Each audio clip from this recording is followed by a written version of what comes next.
Mark Rogers TV, the voice of college football for you, the smart fan. We're talking Miami football tonight. We've got Antoine Staley on for the first time here on Mark Rogers TV. You can join him on Athlon Sports covering the U. Also, Antoine is the managing editor for the Dolphins Wire. If you love the NFL and the Miami Dolphins, Antoine, how you doing tonight? I'm good. How are you? I'm doing great. What's going on? Nothing much. Just as far as NFL, just getting ready for the off season and just stuff like that. So just preparing for that. Really, that's pretty much all that's going on my end. Absolutely. Well, we're coming off National Signing Day, and of course, Miami did a nice job in that early signing period, getting a jump on some of the best talent around.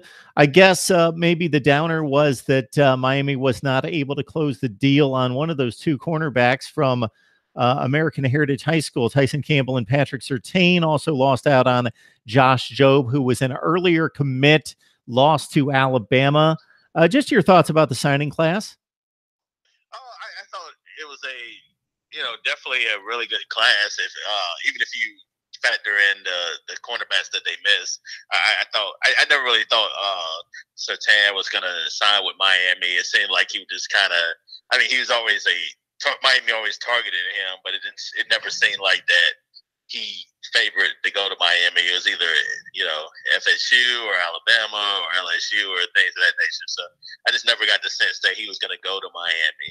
But you look at the whole class in general, I thought Miami did a great job, and they finished. Depending on what ranking that you look at, they finished eighth in the country, and I think that's pretty good. I know a lot of people everybody wants to finish first, obviously, recruiting classes, but we never know where you're going to go. My whole perspective is this: if you finish anywhere from 1 to 15, then you're in pretty good shape because you're getting good quality players, and that's going to usually contribute right away. So I think Miami did a good job in that factor. Antoine, I've always said that it would be great. I wouldn't want this job, but if somebody would want to take on these recruiting classes about 5 years down the road and re-rank them, come up with some kind of metric that would measure productivity, maybe yards and starts and a number of other stats, measure the productivity, and then re-rank the classes a little bit later. Because as you mentioned, if you're in that top 15 range, so what if you're 4th or you're 7th or you're 12th? You've got a lot of talent on that team, and you should be able to develop them and go from there. So that being said, is there anything that stands out about the class? Are there any particular players that you're excited to see, or any positional need that you think they addressed? What really is the storyline, the narrative for you? Well, for me, it was just really, you're looking at the defense because obviously they lost McIntosh and lost Chad Thomas, ended up leaving, and you also had Norton as well. So you look at that whole perspective as well. That was kind of a big loss, but I think with Miami in general that they have enough players that is going to come at they end up having to give. They're doing exactly Mark Richt's doing exactly what he's supposed to do is. You're stacking recruiting class off top of recruiting classes, and he had a great class this year. He's trying to get a good class next year as well, and that's the foundation of a great class as well. And anytime you can have great classes on top of each other, you're kind of doing what Alabama and some of the other great colleges in Florida State with Jimbo Fisher was there have been doing for years. So I'm not necessarily. I don't know who's going to particularly stand out as far as that perspective is. You can look at star rankings and things of that nature. We don't necessarily know who's going to contribute right away. But what I do know is this, that I think Miami's in better shape than what they were under Al Golden or even Randy Shannon for that matter, because they're definitely getting the recruits. They're keeping players that in the state of Florida, in South Florida, looking at Miami instead of looking at Florida State and some of those other programs as well. Mark Rogers TV, the voice of college football, talking up to you with Antoine Staley. You can join him if you love the NFL. He is the managing editor on the Dolphins Wire, also covering the U on Athlon Sports, one of the great staples of sports, college football in particular. We've all grown up reading Athlons and the coverage there. So, of course, the quarterback gets too much credit, gets too much blame. In this situation, obviously, the Miami team struggled against some lesser opponents, for much of the season, but was able to pull those games out. Had the two just stellar efforts at home in dominating Virginia Tech and Notre Dame, and then the slump down the stretch. In looking at Malik Rozier, here's a guy that missed on a ton of throws, but seemed to come on in second halves of games against those lesser opponents, and a number of games pulled those games out. Then down the stretch, again, fell into a funk in which he didn't look in sync, missed on a lot of throws. Your assessment of his performance and his upside, if there is any. Well, it's inconsistent. I think people knew that coming into the year. I just think that a lot of people thought that Miami would be as good as what they were, and they were. I predicted them to be 11-1 heading into the ACC championship last year before any games were played, and I got criticism. A lot of Hurricanes fans thought that would be a great year, and a lot of other people thought that I was just completely nuts.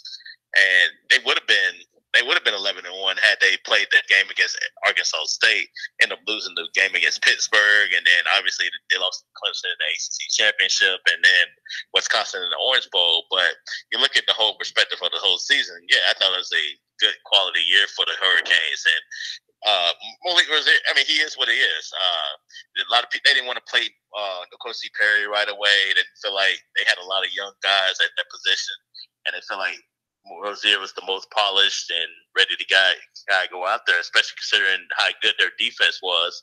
And he played well as he could. I thought they maximized as much as they could from him.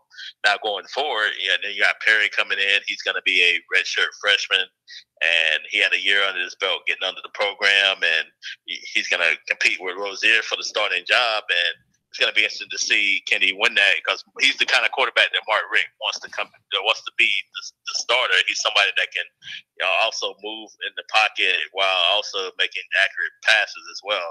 So yeah, it's gonna be a good competition going into the spring, and I don't know if we'll know who the starting quarterback is going to be until they play LSU in Dallas in week 1. The placement of the losses means something to the fans, because there's no question, as you mentioned, if you would have said, as you did, hey, this team's going to go 10-1. Well, obviously they missed the game. They're going to go 10-1, 11-1. They're going to lose the ACC championship game to Clemson.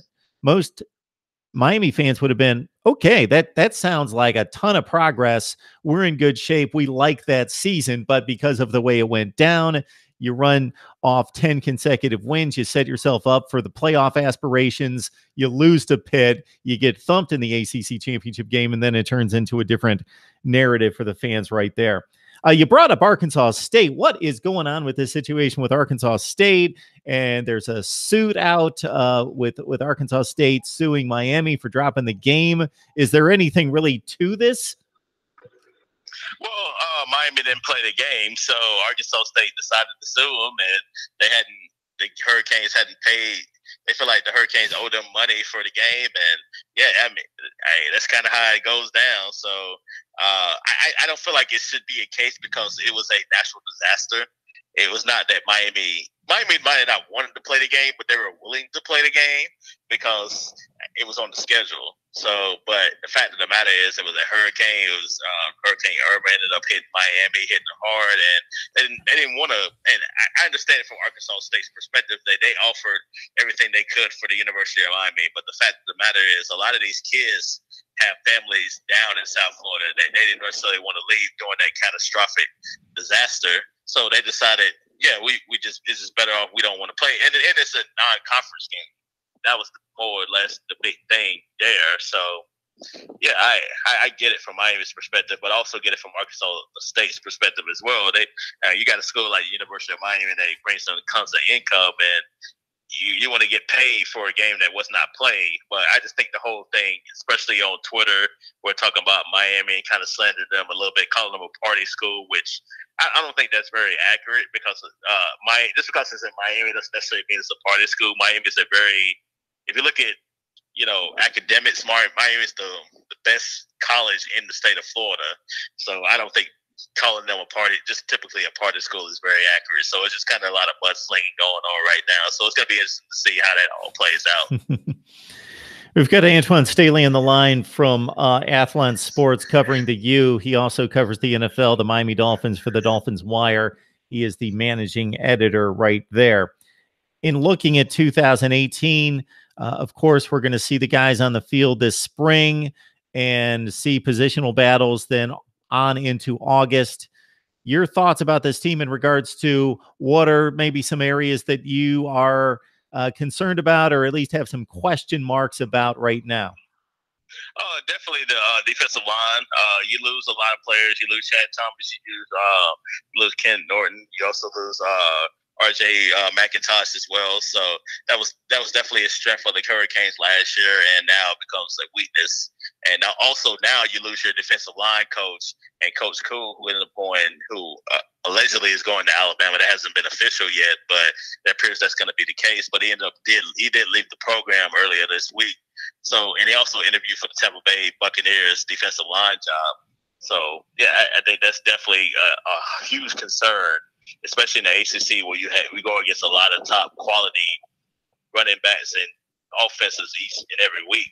So I think that's probably the biggest concern there. I think the linebackers are going to be fine because they had a freshman group come in a few years ago that they're continuing to grow, and you're going to have 3 juniors coming in, and that whole perspective. So they're going to be fine on that end. Secondary, for the most part, you had a young secondary other than Delaney last year, so they're going to be fine.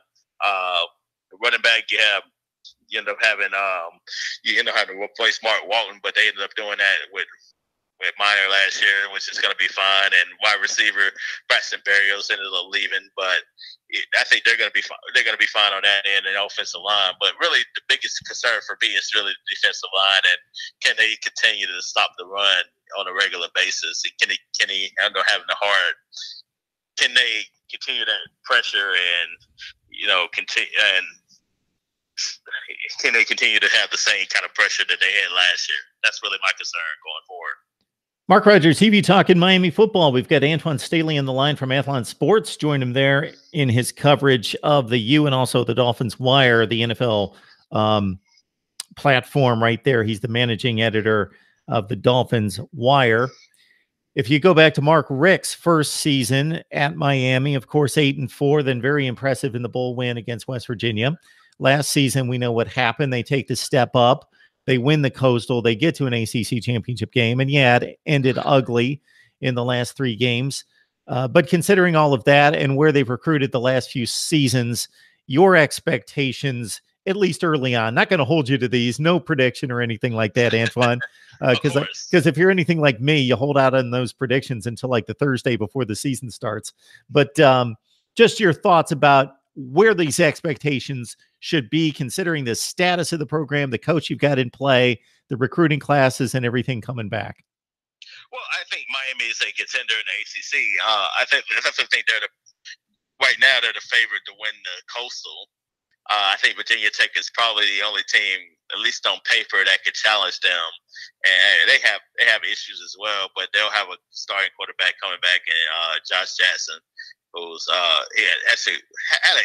it was very consistent at times, but I thought he did play particularly well there.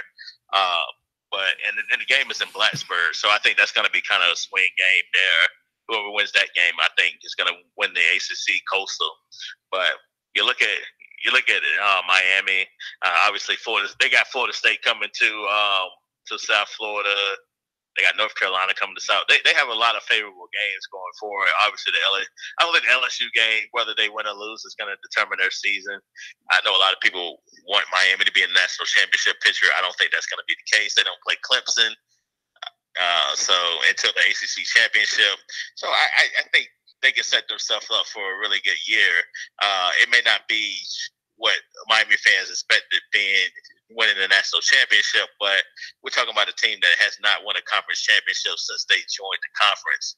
And I think just last year was a stepping stone, the fact that they actually played in Charlotte against Clemson, even though they got blown out. And let's see how they learn and maturate from that. If they can learn and figure out a team, like how to compete and actually beat a team like Clemson, who's, to me, is going to be the #1 team in the country. I think even over Alabama with all of their everything that's coming back there, that's going to be a stepping stone for them. And I think overall, no matter what happens, I like the direction Mark Richt is going with this program.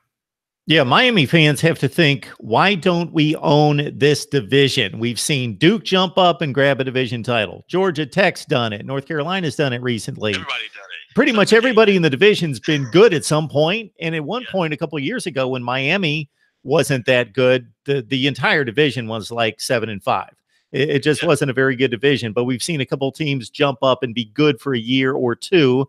And Virginia Tech and Miami would be the two programs, obviously, that would seem to be the teams that would be the most consistent near the top of the division. But when you just look at the recruiting footprint in South Florida, and then obviously when the Canes take advantage of that, as they have the last few seasons in particular, but even before that, there should really be a separation in the division.